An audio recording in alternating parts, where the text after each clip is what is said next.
Hi everybody, so in this video I am going to be demonstrating the ToDacUsa ceramic drill bit in the medium with the smooth top. So I'm going to use this to make the cuticle area flush, and it's just going to be a quick demonstration on how I like to make the cuticle area as flush as possible. As you can see, it looks as though it's literally growing from the nail bed.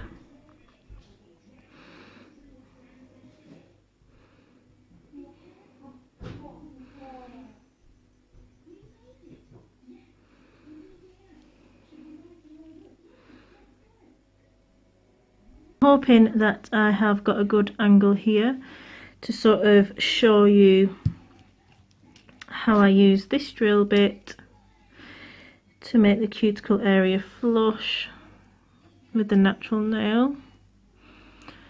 Don't mind this form, I just had to repair a nail there.